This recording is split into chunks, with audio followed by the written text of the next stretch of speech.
फिर भी देखिए दुर्भाग्य देखिए कि एक मेघवाल समाज का नौजवान जिसकी डॉक्टरों की अस्पताल प्रबंधन की लापरवाही से मौत हो जाती है, उसके पिता मजबूती के साथ न्याय की गुहार लगा रहे हैं, बैठे हैं अस्पताल परिसर के अंदर 4 दिन से। सैकड़ों हजारों की तादाद के अंदर सर्व समाज मेघवाल समाज को न्याय दिलाएंगे। सुखाराम जो अस्पताल के अंदर एम्बुलेंस में सेवाएं देता था, हमेशा मरीजों का फ्री इलाज भी करवाता था, और ऐसे आदमी की इस तरह आकस्मिक मृत्यु होती है जिसमें सीधा सीधा ठेकेदारों की डॉक्टरों की लापरवाही नजर आती है। उसके बावजूद मुकदमा दर्ज नहीं होना, इनकी मांगों पर ध्यान नहीं देना, और जिस तरह तानाशाह रवैया प्रशासन का इस धरने के प्रति अपनाया गया, इसकी मैं निंदा करता हूँ।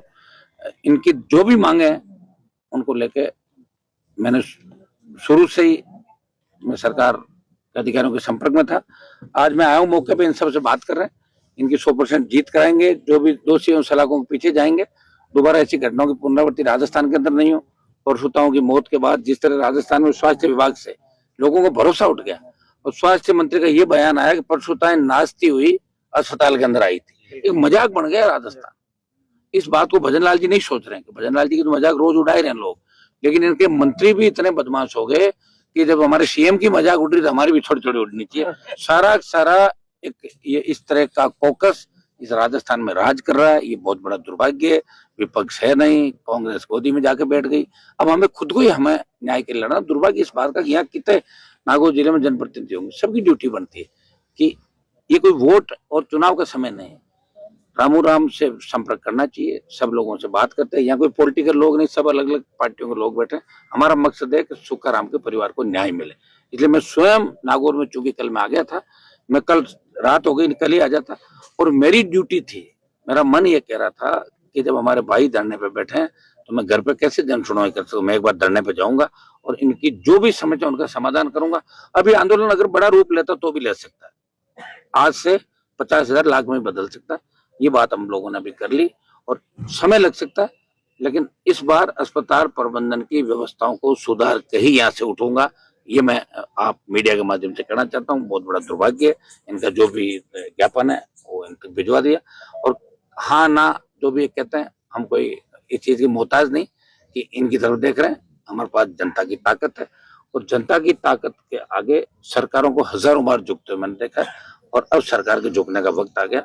सरकार झुकेगी और सुखाराम मेघवाल के परिवार को न्याय मिलेगा। जितने भी लोग यहाँ बैठे हैं, आज जिस तरह जिले के अंदर ये बात चल रही है कि 4 दिन हो गए, बच्चे सोशल मीडिया देखते हैं, महिलाएं देखते हैं, अरे क्या हो गया, 4 दिन से मर गए क्या लोग, क्यों नहीं बात कर रहे उनके परिवार से, क्यों नहीं उसको न्याय दिला रहे हैं।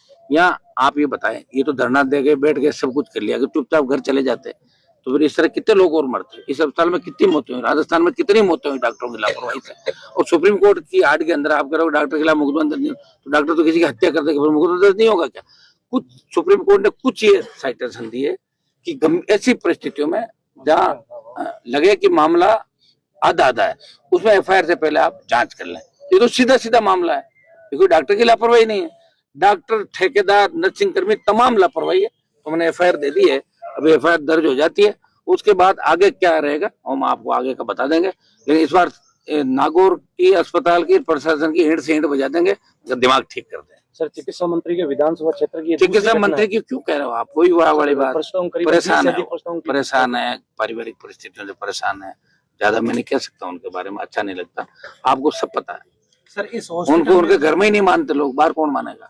इस हॉस्पिटल में पूर्व में खबरें आई है कि डॉक्टर है जो समय पर यहाँ पर नहीं बैठते हैं, टाइम से पहले ही चले जाते हैं अपने घर। नागौर, जिसपे कोई गौर नहीं, वो नागौर। मैं आ गया ना, अब सब ठीक होगा, समय लगेगा मेरे भाई। लोकतंत्र के अंदर वोट की ताकत से होता है। पिछली बार 3 सीट थी, इस बार 0 है, फिर भी लड़ रहे हैं, और लड़ते लड़ते ठीक कर देंगे। अस्पताल के सामने जो सड़क बनी है, इसको तोड़ के नहीं बना रहे हैं, पुलिया टूट रहे हैं, नई सड़कें बन रही है, नया नागौर नजर आएगा, समय लगेगा। जिस तरह आजादी के आंदोलन में कितने लोगों ने कुर्बानी दी जब देश आजाद हुआ, अभी हमारे सुखाराम मेघवाल जैसे बहुत से भाइयों की जो कुर्बानियां है, जो शहादत है, उसके बाद नागौर और राजस्थान आगे जाएगा। लोकतंत्र में चुनी हुई सरकारें काम करती है, और विपक्ष जब चुनी हुई सरकार से मिल जाता है तो जनता के अंदर वही होगा कि भाई पोपाबाई का राज है।